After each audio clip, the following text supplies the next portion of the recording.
This is Saturday Morning Mysteries. And we're your hosts, Alexis and Grace. Good morning, everyone. Happy Saturday, or whatever day or time of the day you're listening to this. This is Saturday Morning Mysteries, and we are your hosts. I'm Alexis. I'm Grace. And we're starting something new today. We are.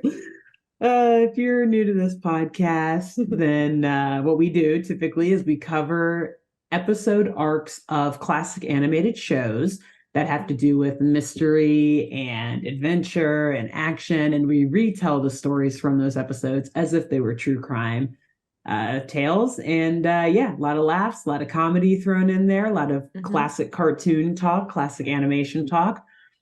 And our last show, if you are familiar with our podcast, you joined it with us. It was Jabberjaw. It was a mindfuck, to say the least. Jabberjaw is probably one of the craziest shows we've ever watched and ever covered on this podcast. Correct. And Grace, you said that you wanted to take a little break from all of the chaos that was Jabberjaw before we geared up to ever do another Jabberjaw arc in the future. Yep. And so, in my opinion, I've not watched the new show we're doing yet, but I've read about it. And I don't think that this is going to give us that break we need, because it sounds like it's almost as much of a mindfuck as Jabberjaw is. So, what is the new show? What is the new show we're doing? It may be a show that no one watching or listening to this podcast has ever heard of. I only heard of it a few weeks ago by getting a listicle sent to my phone from the algorithm that is Google. This show, it is another Hanna-Barbera classic, I guess you could say. We're stuck on Hanna-Barbera. The show is called The Funky Phantom. It sure is. I think I'm going to make new music for this one because I just thought of something in my mind that would be perfect. I think you have to. I have a thought on it. We'll get to it later. Okay, well, here, because again, I've not watched my episodes yet. Grace told me to wait until she talks about hers. I'm familiar with the premise of the show, but I am going to let her take it away so that we can all enjoy this experience together. Yes. Grace, tell us about the Funky Phantom. Yes, I specifically requested that Alexis did not watch her episodes until after mine because I wanted a fresh reaction. I wanted to be full of surprises for you, to build up your own anticipation for when you get to go watch and do your episode, and just really, I wanted to surprise you with some things, you know? Okay, cool. So, blow me away. Yes, we're starting our new show. It's from the 1970s, 1971 specifically. So you know it's going to be fucking wild, like all 1970s Hanna-Barbera cartoons. No rules back then. Yes, it was made with many of the exact same people that created such hits as Scooby-Doo and such choices as Jabberjaw. Damn it. We're right in the middle. Truly, like time-wise and like collaboration crew-wise. Yeah. So it's just like Ken Spears and... I don't think... So I think the main difference is Ken Spears and Joe Ruby, I don't think wrote it. At least they weren't listed on Wikipedia. I'm sure they wrote it. Okay. But a lot of the usual voice actors pop up. And yes, William Hanna and Joseph Barbera, definitely in the room. Yeah, produced. But in the mix this time, instead of... Because it's, it's the same premise as every Hanna-Barbera show at the time. Yeah. We got crime-solving teens. We got a little sidekick who's a character of some sorts. But this time, instead of a scared, brave dog or an unhinged great white shark, we have a natural in-between of those two things, I would say. A ghost from the Revolutionary War. That's right. Said ghost is indeed our titular Funky Phantom. The Funky Phantom. The Funky Phantom. Don't get it twisted. Happens to be an American Revolutionary War ghost. Soldier ghost. Yes. Yeah. Yes. So, as usual, I'll take you through the background of this show, the general premise, and our main characters, because, Lord, we need all of those things before we launch into our episode. But first, unpinning what we just pinned 10 seconds ago of the music that you'll make for this episode. Oh, Have some yes. revolutionary like drum Oh, in there, I didn't even think of some little that. flute No. situation, but also Okay, funk. that, yeah. Shit. No, none of those three things were in my mind of what the music would be. So I got to totally change course because I Yeah. like all of those better. I might just have to make a whole new, we might have to make a few new little sound You're gonna have bites for to this dig one. real deep to find like the of them Oh, marching to don't you war worry. Yeah. against the Brits. Oh, God, the red So, notes.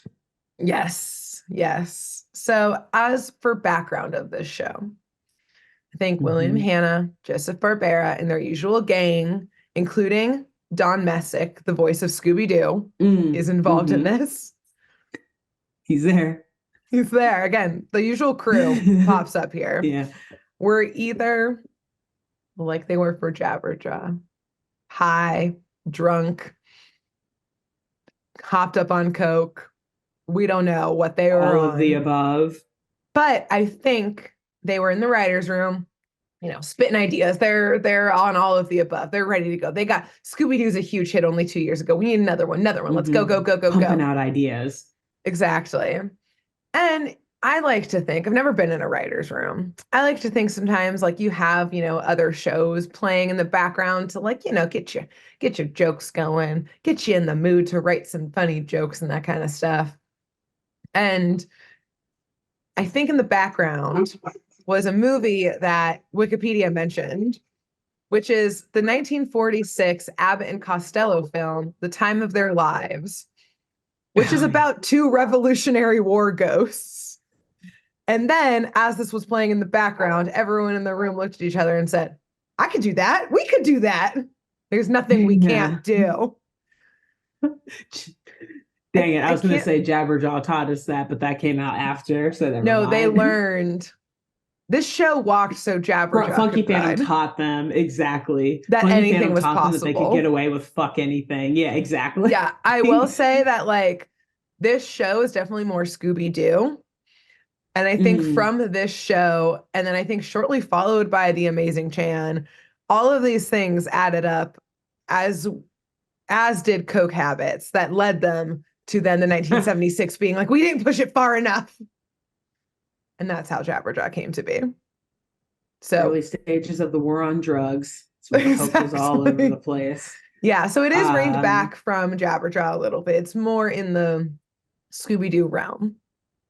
but didn't you say, Grace, and you'll probably touch on this later, but didn't you say that movie had two ghosts trapped It in a did. I've only heard of one ghost so Oh, you far. just wait until we get into our characters, Okay. you excited little ghost hunter, you. It's just so ridiculous. I'm about to explode saying, anyway, go ahead. Giving the who, what, where, when, Go why, ahead. how. Bury the lead, won't you? Why don't you? Uh-huh. Yes. We're gonna get there. We're gonna, as Yes, I always like to you build do. up the I tension love of it. my intros Keep building here. it up. Yes. So, yes, stick with me, everyone. Hmm. These creators took tried and true Scooby-Doo formula, teenager solving a crime with a spunky sidekick, merged it with this Abbott Costello film, aka teams solving crime with a ghost sidekick or two. Ooh. Which at first you're like, oh, okay, spooky haunted ghosts, like that seems kind of Hmm. cool. Hmm. I went on a roller coaster for this episode. My first reaction when I started it, like I got through the intro song into the first like 4 to 5 minutes, and I was like, what the actual living fuck is this? But I have to say, Alexis, by probably minute Yeah. 7, I was like, I fucking love this show. Oh, okay. There's a I was turn. like, this Yeah, is a me in the first half. masterpiece. Yeah.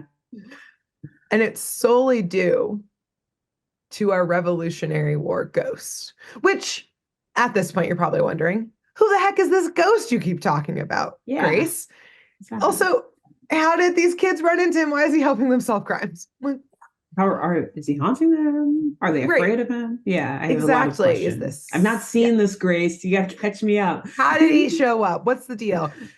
We're going to go even farther back than how did he show up into these teens' lives and talk about how he died and became a ghost first, which is important.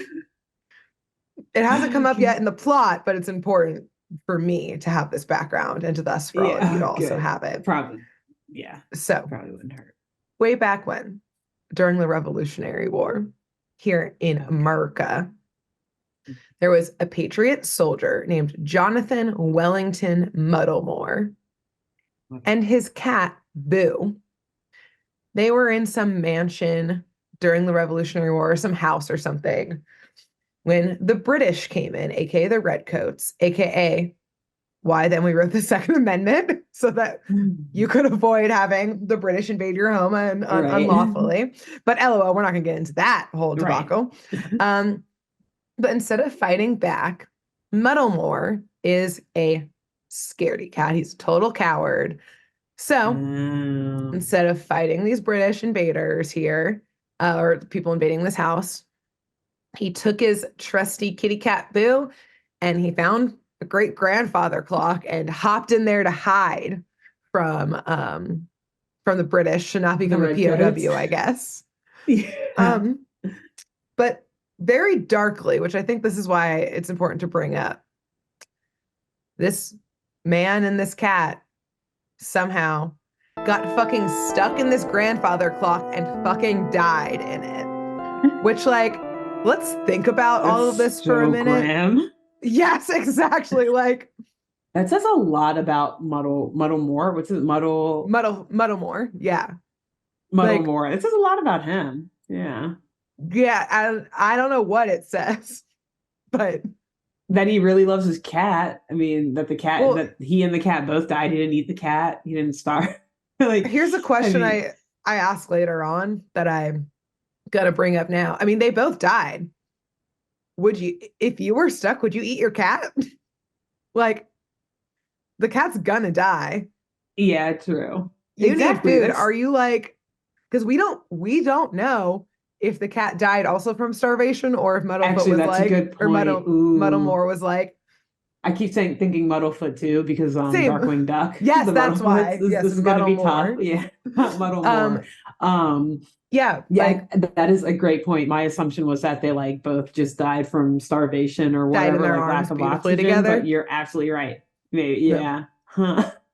Yeah, I think no, it was very not beautiful at all. Actually, yeah, I think it was fucking horrible. And I think he ate Boo to survive a little longer, and then it was all for naught because he also died. So then he was also just haunted by the fact that he ate his best friend for no point because he still died of starvation. While in a standing position, this will hold me over until I can bust out of this clock. Oh no! And yikes! Here's the thing that also makes it worse is that yes, they fucking died in there, et cetera, et cetera. But I don't know. I guess this home was just like abandoned or something like that because nobody finds the bodies because, okay, here's the thing. I'll tell you how they find the spirits here is that one day, some plucky teens and their dog were trying to find shelter from a storm and ran into this old abandoned house to get out of the storm. And they noticed the grandfather clock was set to the wrong time. So they set it to the correct time, which I guess was midnight, and that released the spirits. But wait a minute. So they broke into this house and then reset their clocks? I think it was an abandoned house because abandoned. The spirits still hadn't been released for 200 years. Apparently, I would assume no one has fucked with the clock. But that also means, did they walk into this house to mummified remains? Just like, ew, could you smell this house from miles away? Yeah. I guess by then, would it still even smell? I wonder. That's a long time. I mean, that shit would be totally decomposed. Yeah. And also, oh my God. And like maggots and like all sorts Has no one come to this house in 200 years Or were people just like, I guess we'll just never open that grandfather clock? The realtor's like, it has a musty smell, a smell of history about it. if you will, Yeah. aka she's So never sold a house in her life. Oh, exactly. So yeah, I'm like, great. We fucked with the clock and it released these spirits of Muddlemore and Boo, but like, yeah, where are the bodies? They just yeah. By the way, they're they totally just decomposed. They're done. yeah. Like rats and maggots ate through the bone. Yeah, 100%. This sounds like a great place for these kids to seek shelter during a storm. And to Like, start it's touching probably shit. rat infested. Yeah. I still just, it's crazy to me in my mind that like you come across this abandoned house, it's pouring rain, like maybe your car is going to break down regardless, Yeah. you can't drive. And the first thing you think is, oh, wow, that clock is behind. How are we gonna know how long we're in here if Yeah. not? You know what? We broke and entered this house. We might as well do the homeowners a favor. They're clearly not taking care of the place. Let's Yeah, set right. it's The daylight least we can savings. do. Let's set their Exactly. clock Oh, straight. they forgot to change it. That's the least we can do for them. Thanks for Oh, letting us break and enter. wow, it smells Uh, really bad in here. Actually, the door was just broken down. There was no door actually, but there were a lot of rats that we followed to get in here. so wait, is this do we see this backstory in your episode, or you're saying this all happens just in like the title sequence? The intro song is the backstory. They sing and we see them in the house setting the clock and then the ghosts popping out. So we get to watch this every week. Great. At least it was the intro for the first episode, which is the one I've watched so far. Oh, good But point. Okay. I'm gonna Well, I assume they hope didn't it's the rewrite intro the for episode mine, for all of or the them. intro every time. Yes. Yeah. So we get the Yeah. backstory, which I appreciate that like we're not just supposed to be like, I guess there's a ghost here. We have a solid, well thought out Backstory. Yeah. backstory to Well, thought out. I this. don't know about well thought out, but it is thought out. It is a thing they That decided. is that is We one thing that they did not carry into Jabberjaw, though. They're like, remember we did backstories for Funky Phantom? How dumb was that? Let's just make the shark talk.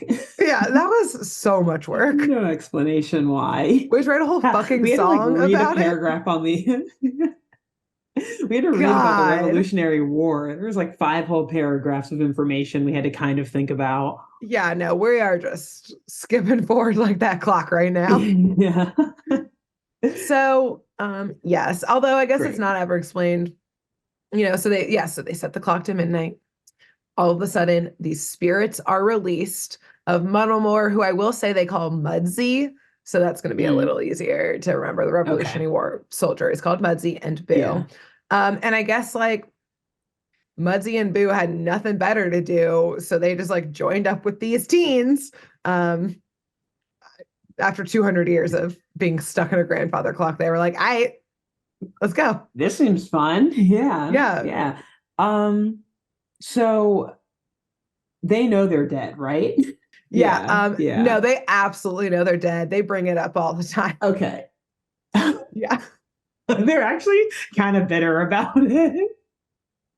Yeah. They like They regularly talk about it all the time. yeah, they like won't shut up about it. And how it was like 200 years ago that they died. They're like, what the fuck is this technology? I died in 200 years ago.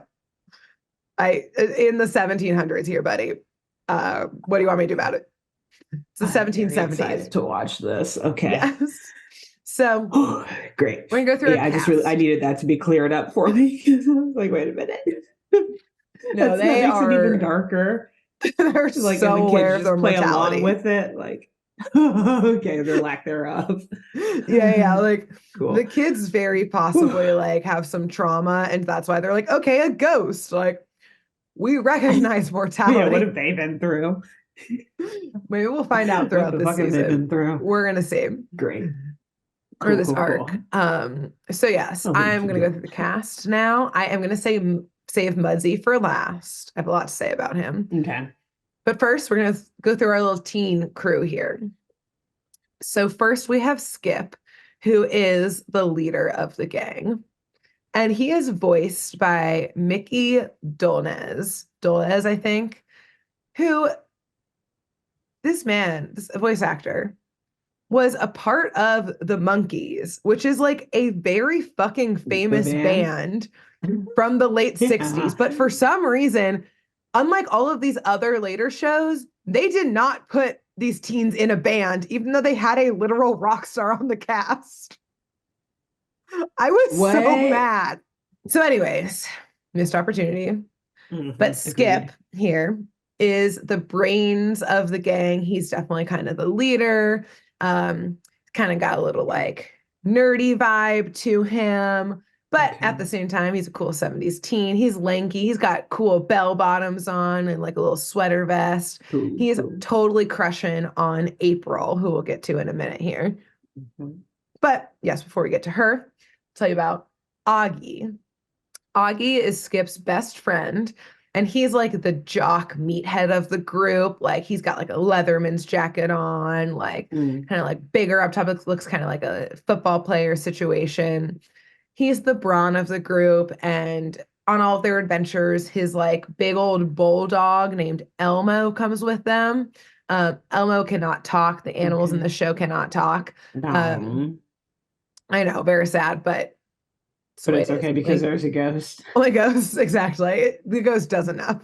We didn't need the animals to He's a also star talk. in his own right. Exactly. So, yeah, Augie, brawn of the group, Bulldog, Elmo. Augie is voiced by Tommy Cook, who is Mm. also Biff in Jabberjaw. Oh my God, what? I told you, it's just the revolving It's door. all the You usual know how suspects. like Quentin Tarantino loves using the same actors. Wes Yes. Anderson uses the same actors. Like all these Hmm. famous directors, it's A just lot of them. Yeah. Christopher on rotate. Nolan. Yeah, Yeah. no different right now. So yes, that is Like, get Augie. out the And Rolodex. Who, yeah, like who can we call up? right, who am I getting lunch with this week that I'm just gonna drag to? Like we're all at a party, we're Right. at a cocktail party together. Let's go to the studio Exactly. right after this. And Augie also has a crush on April. So Oh, April, oh, love the triangle. drama. I can't wait to hear that Muddle Moore has a crush on her too. Luckily, The, no. the ghost. And then it turns into the movie Ghost where he can never actually be with her because he's dead. Pottery And also scene. because it's probably illegal because he's very old and she's not, I But you know assume. what? The Sorry. Revolutionary War times, didn't women like get married off at age like 12? True. Like April's 12. like Yeah, 16. this He's is like, you're true. too old for He's me, living in the actually. past. You're like, you should Ew. be a grandma by now. Wait, where are your 18 children? Oh, half of them have died. Oh, you didn't have any? Oh, interesting. Oh, Embarrassing. no thanks. Yeah. Next. Ugh. Tainted goods. Swipe. Exactly. He's already So, hip with the new technology. So Um, April is the last human member of the gang. She uh-huh. is a like 1960s mod chick. She's got the short skirt. She's got the flipped hair and the bangs. She, like many women, she does it all. She supports her friends. She helps create plans. She gives sass. Like she's kind of an everything gal. But Mhm. while we see her doing all of this, her main plot line that the writers are really hitting home is that Augie and Skip have crushes on her and are like Oh, constantly God. fighting about her. Like she's Great. the blonde hottie, and that's even though she's doing all these other things, the writers are like, but look at Ignore her that. pose, Exactly.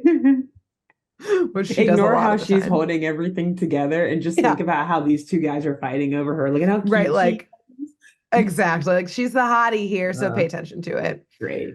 Great. But this this was one of the two reasons I asked you not to watch the show yet, but I wanted to, is because I wanted to give you two descriptions before you launched into the show. And Hmm. April is one of them Okay. because the the animators, this was an animator's choice, Hmm. animated her differently from everyone else.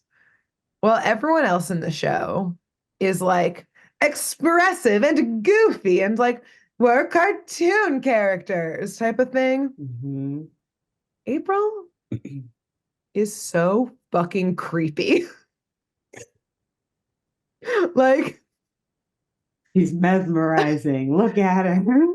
Wait, These what? animators, like everyone else has like the like in Jabberjaw, the like their eyes are just going to be two black dots with like kind of a arc that will represent their eyelids type of thing.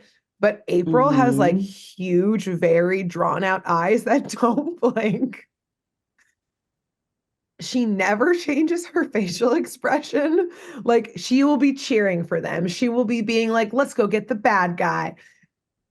Botox, before Botox was invented, no blinking. But then Alexis, she's like really lanky and has like really long fingers. She's really long fingers, which like would be fine if they didn't give her unblinking eyes and if they didn't draw. This is the biggest part, is that they drew her nose instead of just being like, here's a nose. They just made it like two slits. So she looks like a snake. Snake? Yeah. And she's lanky with like the long fingers, the unblinking huge eyes, and this she looks like a fucking like human, like a snake that turned into a human, acting like it's a human. Hello, fellow youth. Exactly. Hello, fellow It's humans. so exciting to meet you. You humans, how's it going? It's like, I don't And know why. and Augie and Skip are like, wow. She's like Ka. She's literally like Ka from the Yes. Jungle Book that like Yes. hypnotizes you. Come to me. And yeah, I'm like, maybe it's like we're getting real deep here. We're getting real existential. Is this like, you know, her only quality is being the hottie. She's constantly tempting the two other mans, the original The tempter apple in the from the Garden of tree. Eden. Women as original sin. The devil is the snake. Like, this is getting real fucking deep. But then I remember this plot line of this show is a revolutionary ghost and his cat solving crimes. They So I just, don't think in it's that reality, deep. the animators just ran out of ideas on how to draw characters. And they're like, fuck it, dude, give her slits for noses, for a nose. It, Um, it's so like I'm unnerving. so excited to wait. It's taking me a lot to not pull up Google and look up pictures of her right now because I really cannot wait to watch this. Yeah. Um, and I love how her whole thing in the show, as you described, is that, oh, look at her pose. Look at her. She's so pretty. She looks like a fucking snake. Like literally at one point, they're like Make up your Augie and mind, Skip writing team. Make up your mind. are like fighting to like be like, who gets to sit in the back with April? And she just like sits there and goes, both of you can, boys. And I'm like, she's gonna bite their heads off like a fucking Boy. praying mantis. Like, boys, don't get in the back car with her. So we've got two shows back to back where the leading ladies are like alien, reptilian, something beings. Yes, I yeah, love she's it. like a reptile demon situation happening. She sounds Like, beautiful. Augie and Skip, I get it. I hear you, Yeah, I hear honestly. you. You make a compelling Um, point.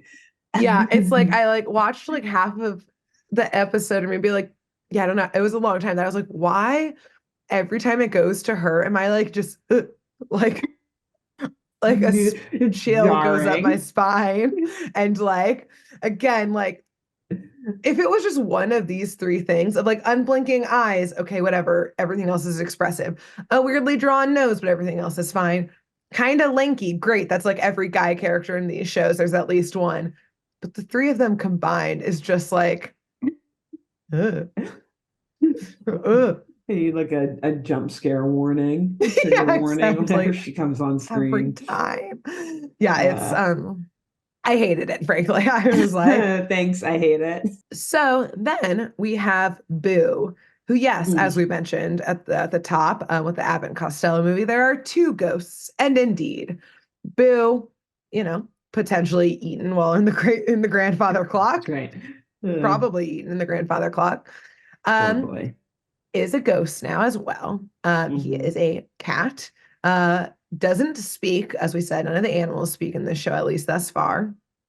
And Boo is very precious. He wears like a little Robin Hood hat with a big feather out of it.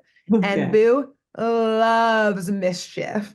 He's always Ah. like punkin' Elmo, the bulldog, a classic cat dog dynamic. Mhm. He is just stirring the pot constantly. He was like, I have been stuck in a grandfather clock with one dude for 200 Huh. fucking years. I didn't even want to go in there. I was going to get taken by the British. Was he stuck in there for 200 years or for 199 years and 4 months? However long it took for him to eat him. Yeah, exactly. He's like, I was stuck in there for, and Mudsie just glares at him. Yeah. I mean, meow, meow, meow, meow, meow, Meow, meow. meow, meow, meow. Meow, meow, meow, meow, meow. Yeah, he's just like a little shit, and I love Mhm. him, I frankly. can't wait. Okay. Okay. Um, and last but certainly not least is the aforementioned Funky Phantom, the aforementioned reason that I was like, I fucking love this show, is Muzzy. Muzzy, in a word, is fabulous. Yes. Ah, I was hoping I was sitting on the edge of my seat. Like, please tell me he's like our lawyer from last week. Oh, he That's so is, exciting. and more. Yes. So, first and foremost, some background here is that Mudsie is voiced by Dawes Butler, who is the Mm, voice of mm, Huckleberry Hound, Elroy hmm. Jetson, Yogi Bear, I didn't know he voiced Yogi too. Oh mhm, my God. What a legend. and a slightly lesser known cartoon character. I looked at the picture and I was like, oh, okay, I kind of know who this is. But you'll see in a second why I'm specifically mentioning him, is a short-lived, perhaps, pink puma named Mm. Snagglepuss. And if saying Snagglepuss What a conjures up, yes, name. a pink puma, he's not the Pink Panther, a pink puma It does who's conjure up like, memories. yeah, he's got a lot of attitude. You'll recognize him if you're familiar with him because Dawes Butler just used the exact same voice for Oh, great. Snagglepuss and Great. Mudsie. No changes. None. Um, I'm like thinking about what order to say this. So first, I guess I will say is that Snagglepuss once, so in theory, then also Mudsie, Mhm. was once doing like a Kellogg's like promotion or something like that. Like Dawes was Always doing comes it. back to Kellogg's. And a legal action got slapped on this commercial because the voice of Snagglepuss and this Mudsie is almost literally the voice of the Cowardly Lion and Wizard of Oz. And the actor Oh, from that didn't want like the world to think he had endorsed this Kellogg's cereal product or good for something. him. And so he Yeah. was like, I'm going to sue the shit out of you. So the commercials always had to say Snagglepuss voiced by Dawes Butler Ah, at the bottom of them. Um, that's hilarious. Oh my which I God. love that he was like, Yeah. I don't think so. If I'm not getting I'm not cuts getting from paid. this, Yeah, you you can't can't copy copy my my voice. shtick. Yeah. Yeah. Good for So him, with that, whatever that actor's name is. He's not yeah, so much of a coward after all, is he? exactly. Now you got lawyers in between you. Can't do Yeah, anything. exactly. You can do anything. Yes. So this voice, and I'm sure you've seen The Wizard of Oz a long time ago. Cowardly Yeah. Lion, very distinct voice. Snagglepuss, distinct voice. Thus, Mudsie, distinct voice. And like this voice is why I fucking love Mudsie in this show. Because when I first was like a Revolutionary War ghost, like this is gonna be some like uptight, rough and gruff, like I'm Yeah. still in the war or like PTSD. Like Yeah. it's gonna be like a weird vibe, is what I was thinking. And also I had just come off of Not gonna match the Jabberjaw. teenagers. Yeah. Yeah. And like I just come off of Jabberjaw. So I was like, or it's gonna be just like unhinged and like have no through line, like anything go. I was just like, my expectations were low for this. Mm-hmm. But instead, yes, we have Dawes Butler doing Snagglepuss doing Cowardly Lion, which means he's got like this draw in his voice constantly, and he's very theatrical, and everything is very dramatic constantly. Oh He God. is fabulous. Which And is this is great how because he like shouldn't talks he sound nonstop. low-key British? No, not at all. He wasn't a redcoat. Like He'd he been should Americanized at that well, point. yeah, but everyone in America still spoke slightly British at that point. They were like, or I guess from wherever they came from. Oh, it's Yeah. just funny. It's like, oh, that's Well, interesting accent. Good. I like also that the question was not like British, but like, oh, this very modern, very Yeah. dramatic accent, which could have been British as well, but it just wasn't. Dawes was like, look, I've got five Just like, no. voices. One of them is Snagglepuss. We're reusing it right now. We're using it. How many seasons of this show do we really think we're gonna get? Yeah. All right, Like, one. Yeah, I'm just no gonna one's gonna recycle know. Snagglepuss here. This is Exactly. great. Oh God, I cannot And wait to watch this. I need to honestly, experience this, Grace. the best acting choice he could have ever made. Like, Hmm. Mudsie, so Boo, the cat ghost, is like all white. So he looks like a little ghost. Mudsie is Okay, similar, like just completely white clothes, hair, et cetera, et cetera. He's still got everything. on his like Revolutionary War outfit. He's like a little pudgy. He's got some thin facial But it's hair. all white. It's Hmm. all white. Yep. So that's how you know Okay. he's a ghost. It looks like he's been covered Your in flour. clothes also turn into ghosts. Yeah. Yes, exactly. Everything's all white. He occasionally throws on a scarf just because he can. Also Oh, I love him because has I know he says it just like that too. he also has constant one-liners that are every one of them iconic. He is cultured. He is dramatic. Oftentimes it's just like, oh, heavens to Philadelphia. Heavens to Virginia. He's constantly making like Revolutionary War, colonial America references. He's constantly being like, I can't do that technology. I don't even need it. I've lived for 200 years without it. Why would I need to watch a television now? I love him. He's my everything. I wish I wish he was more in my life than just one season. Yes, but Mudsie still, even in this modern day, he is still a scaredy cat of most things, except for when his friends are in trouble, then he steps up. Also important, I think, to note of just like, what are the ghost rules here? Like, how do ghosts Hmm. work in this situation?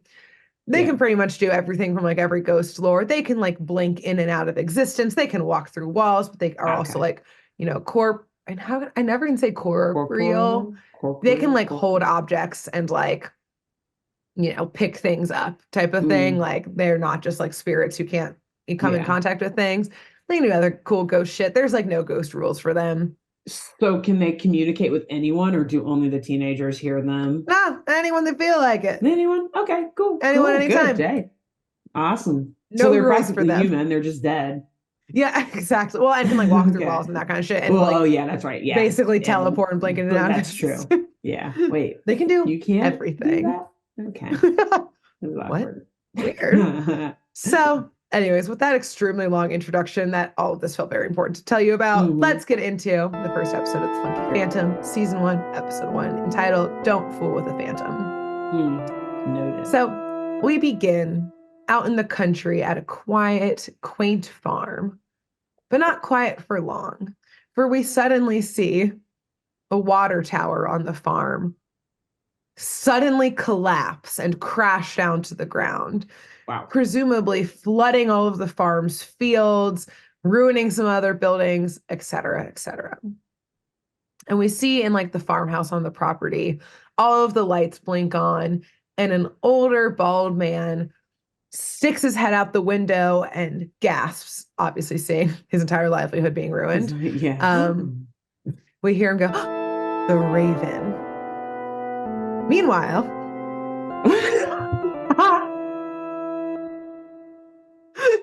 Yes, Alexis. Don't leave me hanging on like that. What the hell? I gotta know more about this raven. Meanwhile, And no, okay. presumably the next day, we join our crew in their car, which is like a dune buggy that they drive. Um, Of course. they're out on Of every course good it gang is. needs a car, and theirs is a dune buggy. Of Because why course. not? Why? Fuck it. Why not? They're yeah, never mind. Okay. All right. Fuck it. That's just every show in the 70s. Whatever, fuck it. Yeah. That's fine. Again, No, bands are overplayed. yeah, they're like, we've already done this. Yeah. Cool. Next. So they're out driving on like an isolated dirt road because we learn that Skip has decided to teach Mudsie how to drive. And Mudsie, for his part, pops into the front seat. I'm just gonna call it like he like blinks in and out of existence. He blinks in the front seat and goes, "For heaven's sake, why do I need to learn how to drive now?" Which, like, great question. He doesn't fucking need to learn how to drive. I He can know. teleport. He can anywhere he Yeah, wants. exactly. And He he's doesn't got need this shit. three teenagers, however many, to drive him around. Okay, Yeah. He doesn't great. even need a ride. He's a fucking He's a ghost. ghost. Where does he even have to Anyways. go? Yeah, he's got nowhere to be. He's hanging out with some Yeah. teens. And no. But these teens, like teens do, peer pressure him into doing what they want. So he gives in, decides to give it a whirl. Smartly, again, they're on like an abandoned road, so they're not going to kill anyone in this process Okay, or good, anything like good, that. good. They at least thought that far through. Yeah. He's like doing fine. He's like a little on the swervy side. Augie is cheering him on to go faster and faster. Meanwhile, April and Skip are like pointing out all the hazards on the road because they didn't think that part through. There's rocks, there's potholes. Like, this is a country road here. Maybe not the safest, but like also, Mudsie's already dead. So, like, what is danger? Like, Yeah, it doesn't fucking matter it's to like him. you guys should be worried. I'm fine. Me and Yeah, Boo this are was good. your idea. I'm chill with this. You only Whatever die happens, happens, once. bro. Yeah. Yeah. So he is swerving a lot, at which point Elmo, that dog, tumbles out of the car, and Boo, the cat, is like pointing and laughing at him, like, you fell, sucker. Again, I'm already dead. You almost died. Isn't that a I'm good dead. prank? Like, what are you gonna do about it, Yeah. dog? So Boo, though, being like, that was pretty fun, almost killing Elmo. Wonder if I could almost kill these friends is, I think, constantly Boo's plot line in his head. Because he like blinks out of like the back of the car where he was laughing at Elmo and blinks back to the pedals in the car, and he like smiles up at everyone and just puts all of his weight on the gas pedal, going Grace, full pedal to the metal. you described Boo as mischievous before, not murderous. You Yeah. know, I didn't realize until I was retelling it out loud. You're When I like, said wait, it out loud, this is a step beyond mischief. I realize now uh, that, yeah, you know what? In retrospect, who killed who? Not who rescued who, who killed who in that grandfather Holy clock. shit, you're right. Boo ate Mudsy. Muddy And that would have lasted Boo for a long time. for He so long. He's just a single cat in there with just 9 needs a few lives. nibbles a day to survive. Exactly. Yeah. And again, Mudsy's a kind of big dude. Oh shit. Wow. We this just took a dark turn. This is Who what really rescued happened who? 1,000%. Boo was saving Mudsy from a horrible, long, drawn out death. Honestly, they only lasted like 10 minutes before Boo killed Who's like sliced his throat with his claws. immediately. As soon as Mudsy like first tried to open the clock back Yeah, up and it wouldn't open, Boo's like, all right, well, you're we're dead. fucking stuck in here. Like, no one's coming Cats for have us, no bro. sense of reality and perception of time. To that cat, to Boo, they'd already been in there for 20 years. Also, it just dawned on me, was Boo the cat's name before it died? Because if so, how ironic. That's probably why he was like, oh, you're gonna name me that? You just I'm fucked getting up. fine. I'm gonna turn both of us into ghosts. Also, I like to think that in reality, like, when their spirits like tumbled out of the grandfather clock, Muzzy was like, oh, thank God, finally someone saved me. And Boo was just like sharpening his claws and just like smiling. That's what he does every time he's about to cause some shit. He just Oh no. smiles at the camera. Oh no. Wow. This cat. I do Yeah, regret a little Boo. bit being like, wow, I love Boo, because now I feel bad I about mean, saying that. I kind of like Boo a little bit Not more that now, I'm bad. not Yeah. gonna lie. Typical Again, cat behavior. Guarantee I you love this that cat show. must have been orange when it was alive. That's orange Exactly. cat behavior The through and cat through. had killed before, may and is trying to kill again Again, it actually is mad that it's dead because it can't kill apparently as now. easily. That's why it has to do all this Yeah. mischief now instead. Yeah. Which, I Mhm. mean, we do see the car rip and careen down the road, immediately ramming into a fence that it flies through with all these humans still in the car. And then it flies and absolutely crashes into a barn, Mm, wrecking the car. So, great. I mean, Boo has other ways. So yeah, Boo's like, damn, I got so close that time. Boo hasn't lived these 9 lives for nothing. He's learned a lot in No. them. So, yes, like I said, of course, the car absolutely crashes. Mhm. Hearing, of course, the commotion, the very same farmer Higgins from the night before runs out into his barn, pitchfork in Now what? hand, yelling at them, saying, "You better not be pulling any more tricks, Raven." Mm. And the crew is like, "Whoa, whoa, it's okay, it's okay. Like, don't stab us with this pitchfork, please. Like, it's just us, it's just some kids. Misunderstanding. Oh, Yeah.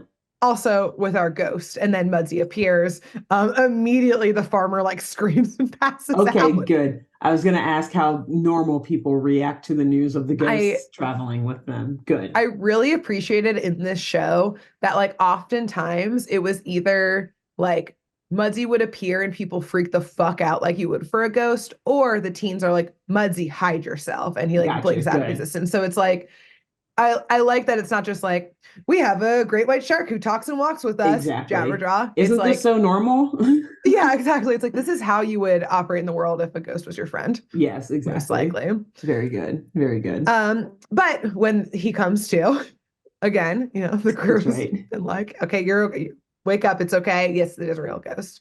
Um, yes, the crew very calmly explains, they're like, "It's okay. We took your pitchfork from you. It's all right. Don't worry. Yes, this This is our is like the ghost thousandth Betsy. time we've done this. Yes, this is our bestie here, Mudsie, and his cat Boo. He helps us on adventures. He's a helpful ghost. Mudsie, the helpful ghost. And Farmer Higgins, he's fucking had a day. Last night, his water tower crashed down. Now there's a fucking ghost in his barn that has now just crashed to the ground as well. But apparently, seeing a ghost that's just crashed into his barn is a relief, because this is not the worst thing that's happened to him lately. He says he could really use some help. Like, TBH, I thought y'all, I'm glad it's a relief that there's a terrifying, revolutionary, more fabulous ghost here. Because honestly, I thought y'all were sent by the Raven, which would have been way worse. And so, yes, like you, Alexis, they immediately are like, "Who, what, where, when, how, why is the Raven? I'm What intrigued. is this, perhaps?" Because, like, I guess they're not assuming it's an actual Raven, even though Yeah. Ravens, like all It's like a corvids, code are name.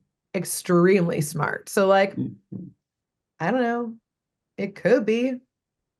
Which Farmer Higgins then shows everyone a note that had been left on his door. At the top of the note has a drawing of a raven flying. So again, this could be an actual bird. It could be a raven. This is self-portrait on this note. He's like, "Hey, it's me. What's up?" It's me. Look. But the rest of the note, after the beautiful self-portrait of this bird, Mhm. says, "Beware of the raven and leave your farm or else." In all caps. It's very fine script, as I would expect a raven to have good calligraphy skills, just I kind of agree. on principle here. Yeah. So, Farmer Higgins, do you have a question about this bird, Raven? I need to hear you say more because I'm just, I mean, You're just keep curious? going. No, now I'm curious, not so much of the Raven, but I'm like, this could be anyone. Just saying, beware of the Raven. This could just be a drawn out prank. But that's why I'm like, I need you to just say more before I start criticizing this Raven, who we've not I even met mean, yet. I'm maybe that's jumping the ahead. point. Maybe the point is to constantly have fear It's in to the scare farmer's someone. heart every time he Exactly. walks outside. Yeah, there Caw-caw, really is no caw-caw, Raven. It's just someone pretending that there is a Raven to keep him on caw-caw, edge. I know. caw-caw. He's tweaking out, man. That's why he ran with his fucking pitchfork. He was like, I'm gonna set He this, just brings it with him like, everywhere. yeah, I'm gonna set this place on fire. I've killed, he's like, there's hundreds of ravens strewn about his farm. He's losing it. Is that the one? Is that the Raven? Is that? A shotgun always ready. Yeah.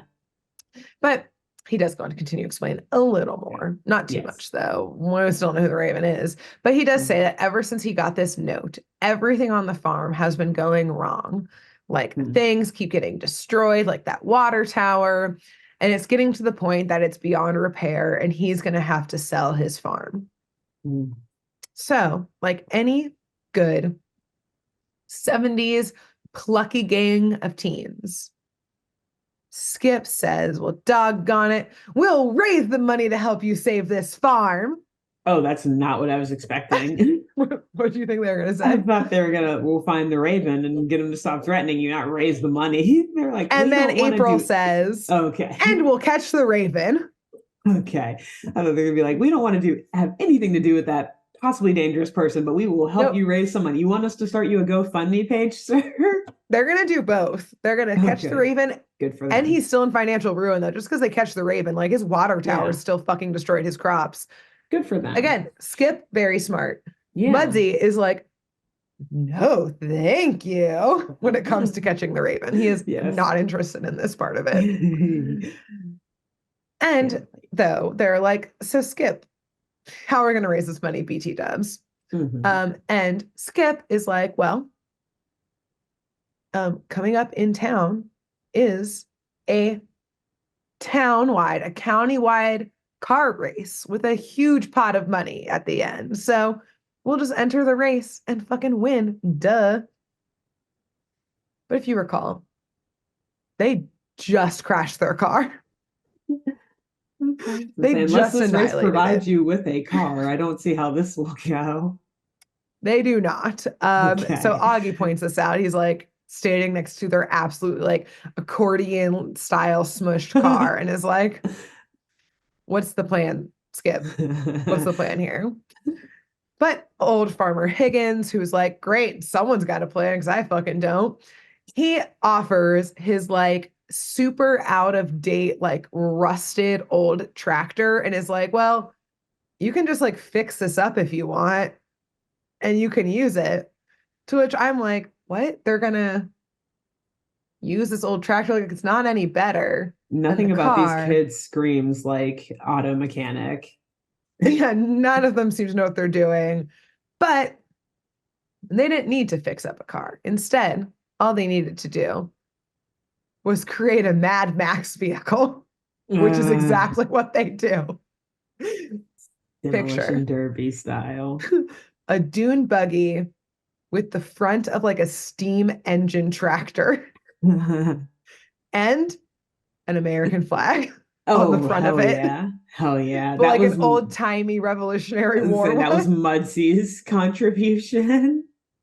and a single star. And it's done. So, yes, that is what they put together. They're very proud of it. But we But do does it see, drive fast? oh, you'll find out. Okay.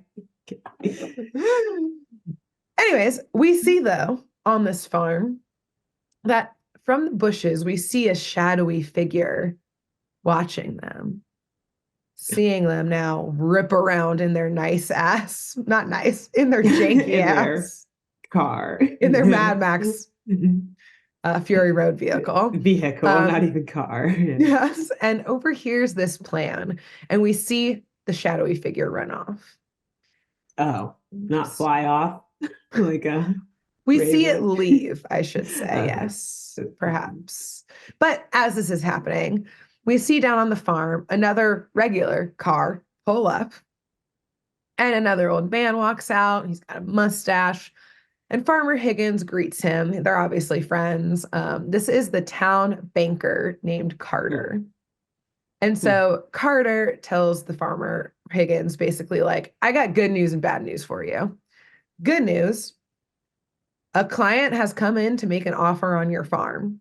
The bad news, a client has come in to make an offer on your farm.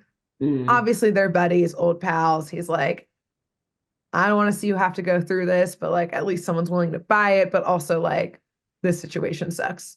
Yeah. Kind of good news, bad news situation. Yeah. Yeah. And the gang begs Higgins not to accept the offer yet, at least until the race is over.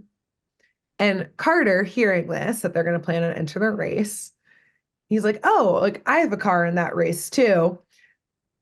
I have a souped up Formula One vehicle with a professional driver that I've entered. Have you seen our demo derby dune buggy tractor trailer out front? Literally, he looks at the car and goes, oh, you're planning to enter the race in this? Which is basically being like, in this piece of shit? This might not even make it off the farm. Exactly. Like, don't give my old friend here false hope. Okay. He's going through a hard time. This is not what his heart needs right now. Okay. Yeah. It's old and frail, my dudes. Oh, goodness. So that night, the crew of ours is snoozing in the hayloft. Very adorably, I will say. Elmo and Boo are cuddling. Elmo's all curled up. Boo's on top of him. It's very cute. But Elmo, the bulldog, wakes up when he hears these noises outside, just outside of the barn, and he sees shadows like quickly moving about. So, like a good boy, he wakes up and runs to Augie and starts barking, like a alarm barking, basically. And everyone wakes up and they run out of the barn to realize their Mad Max car has been stolen. So, wow. Yeah, like, yes. Well, then we know no one stole it to use it. Someone was like, yeah, I need the copper. We stripped this car. People are all about it these days. Like, sure, it's probably got like $50 worth on there. Worth it. So, like the good animals they are, Elmo and Boo start tracking the trail of the car, which takes them deep into the woods. As they're going, it's kind of like a little swampy woods situation. Mudsie is not happy. And Skip calls him out on being scared. He's like, you're always such a coward, Mudsie. To which Mudsie says, I'm not scared. I wasn't scared when I dumped the tea into the sea at Plymouth Rock. And all these educated teens do the exact face that you do. Okay. Viewers, which listeners, if you're watching on YouTube, another plug for our YouTube Saturday Morning Mysteries. Pause and turn to him and say, the tea party? You mean the Boston Tea Party in Boston Harbor? Not at Plymouth Rock? And Muncie just waves his hand and goes, well, I simply couldn't make it to all the tea parties, don't you know? Oh, God, this guy's great. You're right. He's absolutely fabulous. Absolutely fabulous. And in my mind, he is also Tim Curry for some reason. That would be the like in the his British heyday, yeah, version. like the early '80s Tim Curry, yes. Would in a redo of the show would absolutely need him, or like it would be perfect for it. Yes, great. I cannot wait. So the crew, tracks the trail to this spooky old mill in the middle of the woods, which is entirely boarded up. And like any good 70s gang of teens, they go ahead and decide to break and enter and do a little B&E here. Hilariously, also, yet again, they're doing it by like climbing up to like the second floor window and busting into it. And Muzzy is like, I don't think so, and just blinks onto the other side. Well, like he Slash, could have like, just gone in and opened the door for that's them. exactly what I was going to say. It's Uh-uh. like, no, I'll watch them sweat. He made him work for it, which again, love. What an icon. He really is. So, in this creepy old abandoned mill, they start poking around. They split up to look for clues. We've got Skip, Mudsie, and Abu, and then Augie, Elmo, and April. I will say, notably, Augie and Skip fought for a second about who got to split up with April. Augie won because he is the jock, so Bigger. he Gotcha. probably was Yeah. like cracked his knuckles. Poor And Skip. Skip was Yeah. like, okay, I'm sorry. You're my best friend, but I'm sorry. You could go split off with her. Don't hurt me. Actually. So as they're poking around, we do see shadowy figures watching them from like up in the rafters. So, so again, is it a real bird? They're up in the rafters. Those ravens, damn it, they hang up in the rafters. They're up there, baby. If it's not a bird, if it's actually people at this point, I'm concerned. Just imagine seeing people shimmying. Yeah. They heard someone breaking in. They were like, ah, fuck, run. Go to the rafters. Exactly. They got scared. Cool. Mm-hmm. So, yes, the crew splits up to look for clues, but within moments of splitting up, a trapdoor opens beneath April, Augie, and Elmo, and we just see them launch down this trapdoor into the unknown. Meanwhile, Skip, Mudsie, and Boo are walking around, and they got like a little, not like separated, like they're still in the same room, but Mudsie and Boo are looking at something else. And a secret door opens, and a masked figure jumps out, throws a bag over Skip's head, and drags his body behind the door and closes it. That's so violent. It's so violent. It's just like, yank, door closes. Exactly. It's like legs are flailing. Sorry, and you said he's with Boo and Mudsie? Yeah, and they don't notice it at all. Oh, okay. But also it's bad because it looks like he's by himself too. Like, why wouldn't they give him like Elmo or something? Give him one of the real life things. Augie didn't give a fuck. Augie was like, well, Elmo's my best friend, goes with me everywhere, and I'm trying to go with April. So yeah.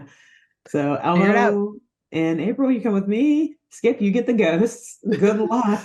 Hope that cowardly ghost doesn't disappear on you and make it seem like you're alone. I don't know. Yeah. See ya. You'll probably be fine. Yeah. Wow. Good luck with that. And so that is terrifying. Yeah. Yes, exactly. So yes, Mudsie doesn't fucking notice at all. But we do join the humans on the bottom floor, or just, I don't know, I guess the basement of this building, and Elmo. And we see that they're all now completely tied up in like potato sacks, essentially, that are like rope. I don't know what this mill is doing, frankly, but yeah, I forgot what they were underneath for a second. I was like, wait, yeah, a potato farm? And you know what? Maybe they're flour sacks because they're sitting on a conveyor belt on their way to a giant grindstone to, I guess, pulverize them. Yeah. So yeah, maybe it's flour sacks, not potato sacks. Check your flour, everybody. Yeah. Maybe Somebody parts of a ghost and a ghost patriot and a ghost cat. Although they're already white, so I guess again, like I said at the beginning, look like they're covered in flour. Yeah. But as we see them on the conveyor belt, we do finally see the raven. Oh. Who unfortunately is not a real bird. We think. All right. There's a glimmer of hope left. Because this figure is dressed entirely in gray and black. There's a hood up with like basically a mask, a black mask covering their entire face. Oh. And he's cackling as a sidekick who's literally just looks like a chimney sweep. Like just some like portly dude at the end of the conveyor belt who like turns it on. This is my job. I guess I'm doing this now. Yeah. Kind of thing. That's his vibe. Yeah, it's easy work, but the money's pretty good. It's mindless, and a job's a job. Yeah, yeah, it pays the bills. I can get groceries. Um, I have to ask a question about the Raven. The Yeah. Raven. You didn't say it, so I assume he's not. But does he have a beak on? No, we're not in Jabberjaw anymore. Oh, no, I do miss Jabberjaw after all. It is Okay. messing with my mind too. There was a point where I forgot that if this is more like Scooby-Doo, then they're probably going to take a mask off this person. And in my mind, I'm like, no, the Raven is like clearly some well-known supervillain who has been like concocting plans to take over the world. I'm like, no, wait, Again, it doesn't Jabberjaw anymore. the And he writers doesn't were dress like like, a raven. we could have pushed it further and very more literal all the time. Yes, they Let's learned. go. They learned. Yeah. All So, right. yes, unfortunately, it's not a literal fit Okay, that he's well, wearing. in Yes. my mind, it still is, but okay, that's Yeah. I mean, that's fine. It can fair. still be. Who's telling you no? Mhm. We literally have a No one. snake lady. Yeah. The fuck says Raven doesn't God have a damn it, I beak almost on? forgot. Never forget. Okay, I won't now. I'm terrified all over again. It should be. So, yes, the Raven is cackling as his chimney sweep sidekick turns on the conveyor belt to send the crew directly towards this giant grindstone. But, like, yes, it's a giant grindstone. Okay, great. You're going to get pulverized, et cetera, et cetera. Hmm. This conveyor belt is moving so slowly that, like, the Raven walks with them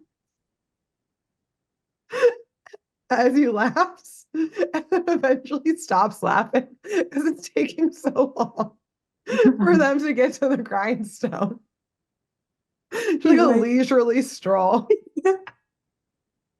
they're while, like tied up and while stuff, they're right? They're laughing. tied up in the sacks. Yeah. Okay. Like So he they just could he was very like, easily oh, just let me like walk with you. stroll off.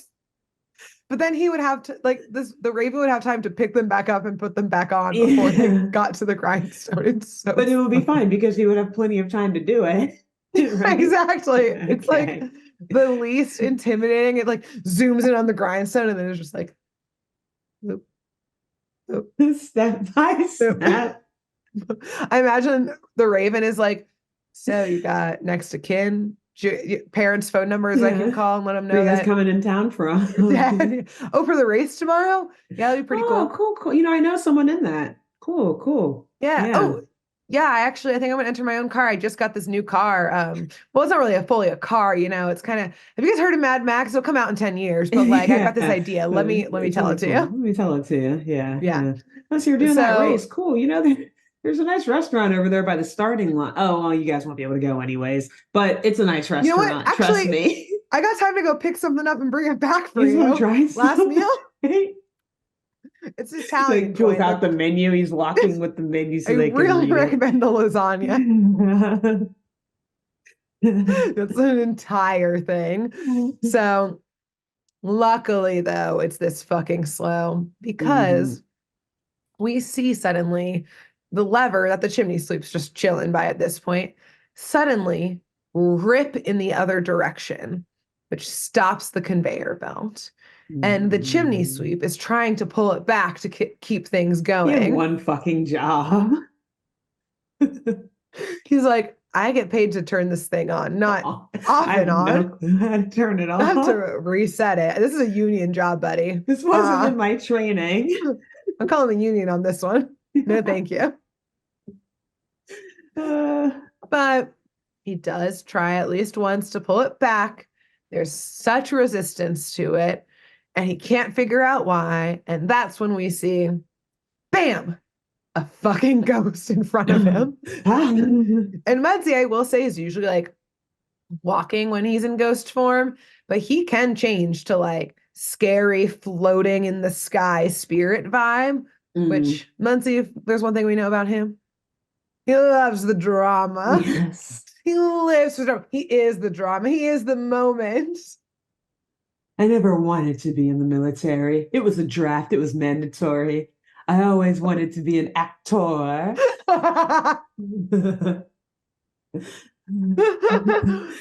The stage is where my real calling has always been. I was gonna make it back one day. I was gonna make it back to Paris and perform on the grand stage there.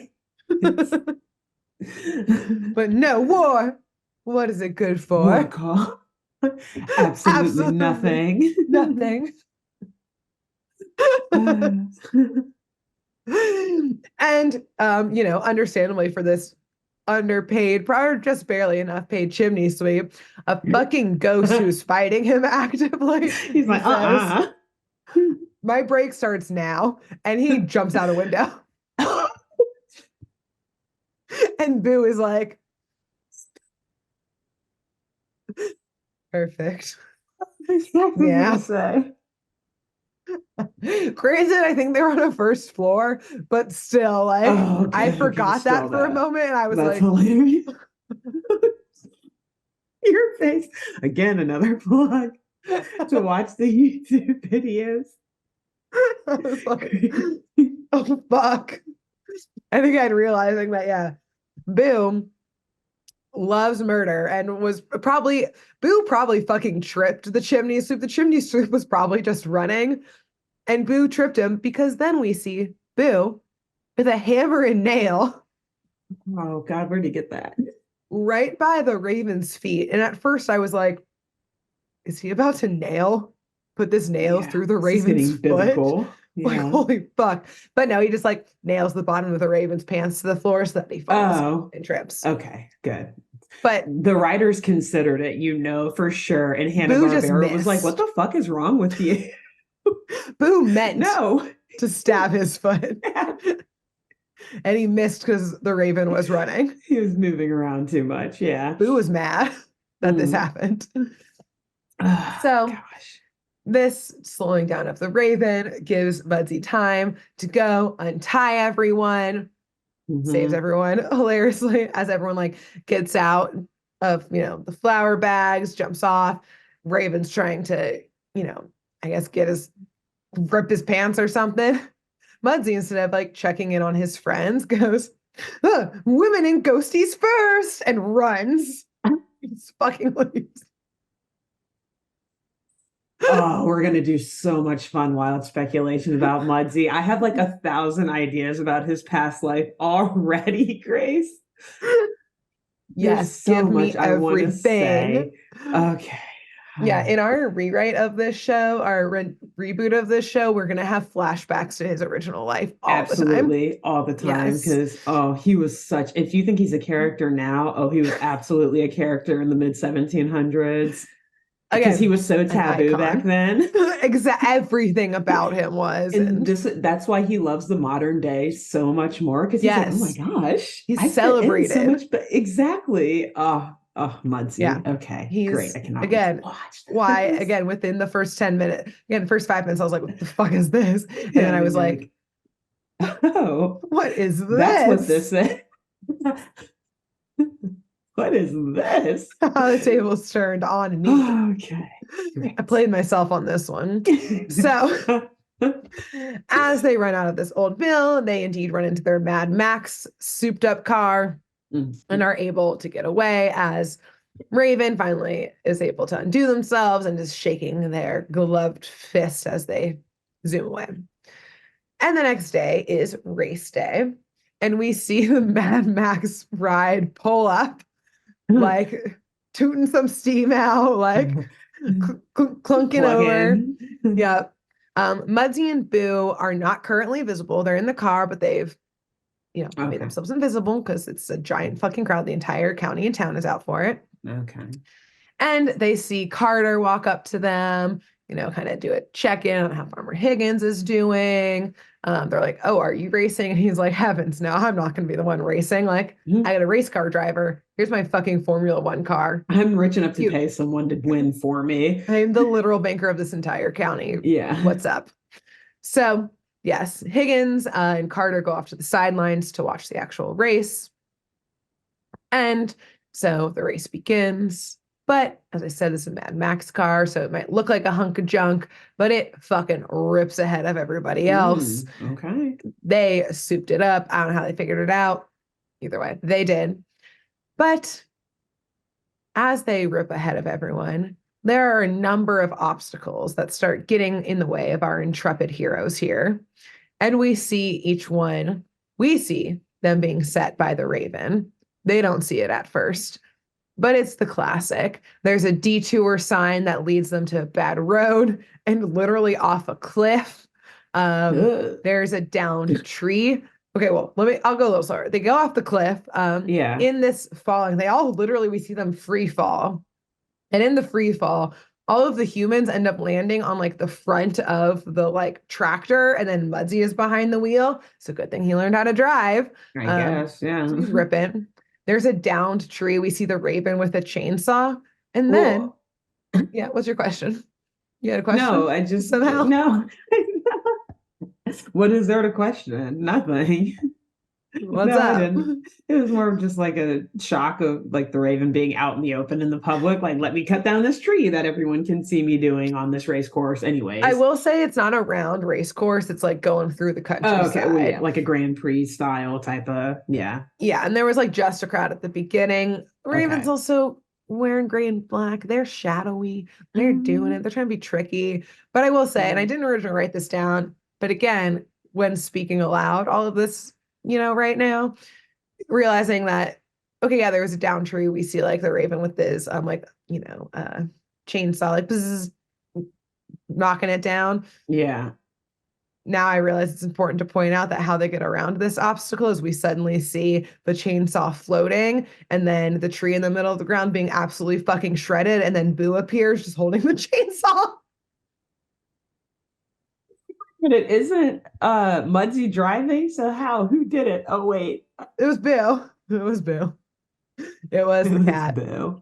Who is just swinging that chainsaw around, baby. Boo has experience with chainsaws. Yes, we are now seeing it, like literally pulverizes it into sawdust.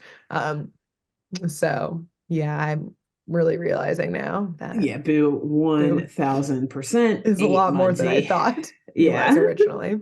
And then another, totally classic obstacle in a cartoon race. We see the Raven in a helicopter swinging a wrecking ball down at them. Science experiment. How heavy of a wrecking ball? How heavy could the wrecking ball be for a helicopter to not just like down it? Yeah. Also, where did he get the helicopter and the wrecking ball? Or the wrecking ball was that a like 2-for-1 sale? Did they have to make this separately? Did they call Miley Cyrus? Ask about wrecking ball advice? They find a store that's like, man, we have all these wrecking balls and all these helicopters. We just can't sell them. How do we market this? We can't. Buy one BOGO. Here's the thing. We'll keep the price the same, but we'll call it BOGO and people will buy that shit up. I mean, most people tend to not buy a wrecking ball, but if you could get one for free with a helicopter, would you not? I would. That seems fun as hell. Find out how to buy the helicopter first. I have other stuff to get to. Why not? Yeah, if you're already buying a helicopter, you're already over the top. Yeah, exactly. So add it on. Go and get you a wrecking ball too. Yeah, like throw it on in there. Yeah. Attach it yourself though. Sorry, good luck. Yeah. Right. That they do not do installation. No. That's your own journey. Great. Somehow, yes, the crew is able to evade all of these captures. We've got a lot of Mudsie one-liners during this chase. Oh, goodness. Including, well, heavens to Betsy Ross, which is one of my favorites. And then Mudsie and Betsy Ross were absolutely besties. Okay. They sat in that sewing circle. So much tea. They said they dropped it into the harbor. They actually for ourselves. Yeah. Exactly. Oh man. Yes, exactly. I want itself. The Kermit the Frog Lipton tea gif, but with Mudsie and Betsy Ross. Got you. Ask and you shall receive. Someone make it happen. Yes. And then, so finally, when the helicopter wrecking ball situation's happening, the crew is actually able to fully see that, like, yes, the Raven is behind this, trying to low-key murder us. And the way they evade the wrecking ball situation is they drive under like a stone bridge that the wrecking ball like crashes into. So of course it like rips off of the helicopter and Yikes. like, the helicopter goes spiraling out of control. And we do see the Raven have to fucking jump out in a parachute. We'll get to that in a second though. But then all of this happening, Muddy looks back. And this cultured motherfucker that he is goes, forevermore, I suppose. Quoting Edgar Allan Poe's The Raven. Quote the Raven nevermore. And I was just like, there have been so many Edgar Allan Poe references that I've wanted to make, and that was one of them. Yes. That's why I skewed over and you're like, The Raven. I was like, we're gonna get there. We're gonna get there. Like, no, wait, let me say a joke. No, okay, never mind. Keep going. I wanted this moment for it. Good. That's why I Very good. steamrolled you because I was I like, love it. And I'm glad because yes, coming. that was one of the two that I had on the top of my head to make. It's like at some point she's gonna pause and I can blurt it out. No, I was like, I gotta get to it because I lost my fucking mind when it happened. And again, his like, nevermore, I suppose, like so flippant. So sassy after almost killing some. I mean, someone in that helicopter died. The Raven made it out, but like the pilot is absolutely dead. Yeah, literally, we not only see the Raven like in a parachute careening out, but then we see the Raven falling into another car, causing a car accident. And again, Muzzy. Well then. So yes, while that happens, our crew does win the race. Oh, good. But because everyone else crashed.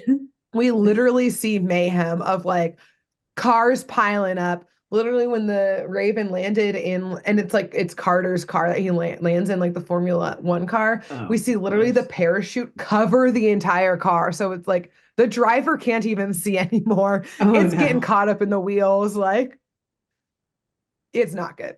The Raven's about to die too. Good God, this is bloody. Yep. Yeah, I was like, again, Boo.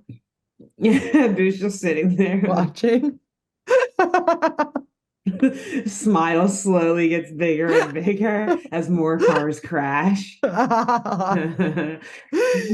So they run to the wreckage, and at first I was like, oh, they're going to like, check the bodies. Like, who's there to like up his body count? And then this is when I realized, yes, this is more Scooby-Doo structure, because like you mentioned, it's time to take off the mask here. Okay. So, Alexis, in our classic Scooby-Doo formula we do on this show, do you want to guess who's behind the mask? Our options are the chimney sweep. I forgot about him. Farmer Higgins, the banker Carter, one Raven, a whole bunch of ravens in the form of a human being, the ghost of Edgar Allan Poe. Okay. So I'm gonna say this is what my heart wants to be, which I know is not real, versus what my head thinks it is, which I think is real. I'm gonna start with my heart. My heart wants it to actually be an Avengers type situation where the ghost of Edgar Allan Poe is like Nick Fury, and he's gone around finding a bunch of tormented souls and a group of ravens to dress up as one singular tormented soul to torture this Farmer Higgins, because Farmer Higgins used to be an op-ed columnist who shat on Edgar Allan Poe's works and criticized him for marrying his underage cousin. When it was just the times. I mean, one of these things is the correct criticism. Set the art away apart from the artist. Yes. So that's what my heart wants to say, because those are all great options that you've presented me with. But my head, in reality, I think it is, as every villain in the real world happens to be, the evil banker Carter. You are correct. Ding, ding, ding, ding, Ding, ding, ding. ding. Life Yes, imitates, or fiction imitates reality. life imitates art, baby. This is Thank art. You can you. call it Yeah, that. I or the saw other you way think about around. it. Yeah. I Call it was what like, it which one is. is it? Yeah, there we It is go. art.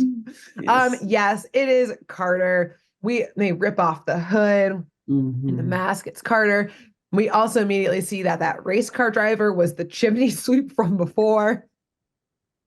He A got back on his mini clock. challenge. Good for Yeah, him. exactly. It's a small operation. You got to wear a lot of hats, You do. start an Carter's org. stingy with his money. He became the richest person by not paying anyone to do all the Exactly, like various one jobs. employee. Yeah. And so, like you just so astutely put, we knew it was the banker. They're always the villain. We learned that Carter discovered there was a rich ore deposit on Higgins' land. So his Oh, scheme interesting. was actually like more complicated than most Hanna-Barbera schemes are, more like Hmm. close to real life schemes of like, I'm going to devalue the fuck out of this land. I'm going to Yeah. get this like an inoperable fucking farm. Basically, Higgins going to have to sell it essentially at auction because he can't pay his mortgage anymore. I'm going to buy Hmm. it up cheap as hell. And then I'm going to get rich off of this ore. Real Boom. estate crimes, capitalism, Yep. exploitation. They Yeah, got it's it got all. it all. All the classic crimes in America. It's like Yep. Killers of the Flower Moon. Crazy. That's like Um, loosely based on this. yeah. Can I also say one thing? I meant to say what really gave it away that the Raven was Carter. He's the only person in town who can afford a fucking helicopter and a wrecking ball And a Formula One car. and a Like, Formula One car. and his Yes. own driver. And a parachute. Yeah. Yeah, like, So that really gave it away. yeah, Like, there don't be the were, only rich person in town. You gotta have a little pool, or don't buy all this crazy shit to do your villainous yeah, like, do it a different stunts. way. Yeah, make it Like, look like a poor person. yeah, they could have still got this pot of money and, been able to pay the mortgage a little more. But guess what? You just fucking wrecked their farm. Like, that's their only income. How much do you think this county plot of money is? Yeah, that's the other thing too. There's 18 different. million? This is a horrible.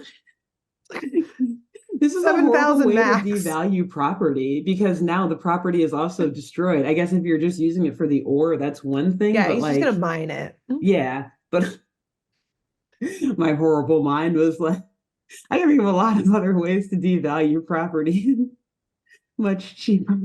Just Yes, let's pay a just bunch go. of certain people to move into the neighborhood. Exactly. We'll just end it right there. Keep on going.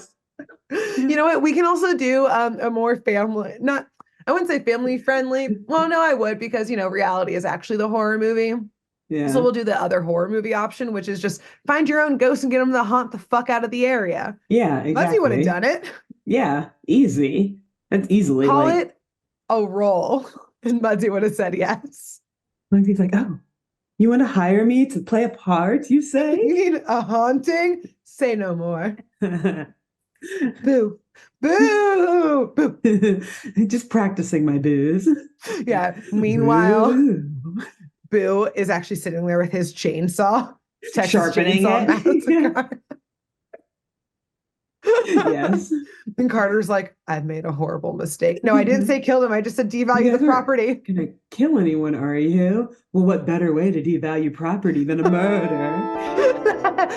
Murder. Ooh.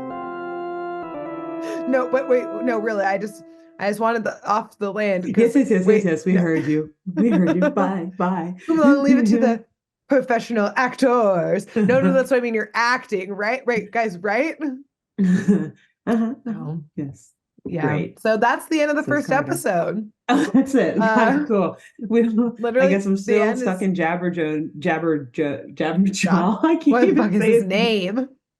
But even also in like Scooby-Doo, like do they get celebrated or anything after they Um, solve the mystery? Or is it like, oh hey, it's Carter, credits roll?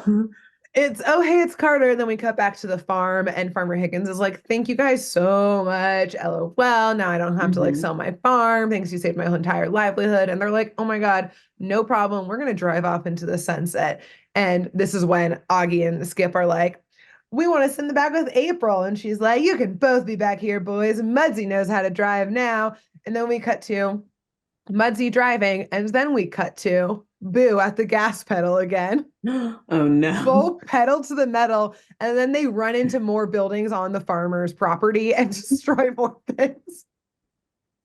That's actually how it ends. We're going to put that in. But yeah, the end is like chickens flying at the screen because the chicken coop was one of the things that they ran into thanks to Boo doing pedal to the metal again. So that's actually the ending. Okay. All right. That's not what I expected. And I can't. Heavens to the Liberty Bell. Heavens to Betsy Ross.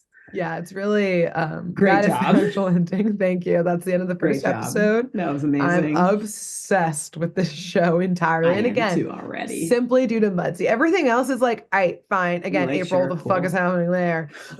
Now I love this Boo plot line though of like, this is a fucking murderous cat. But Mudsie is really what like drew me in, you know?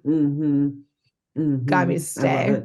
Amazing, amazing. I cannot wait to watch this. Yes. We can do it as soon as we log off. It's on the Internet Archive website, as all of our oldie shows are. Favorite oldies. There.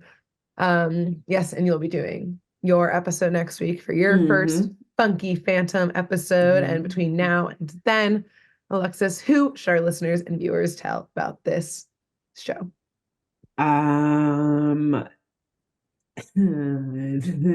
This week, you guys should all tell a banker or someone who works at a bank.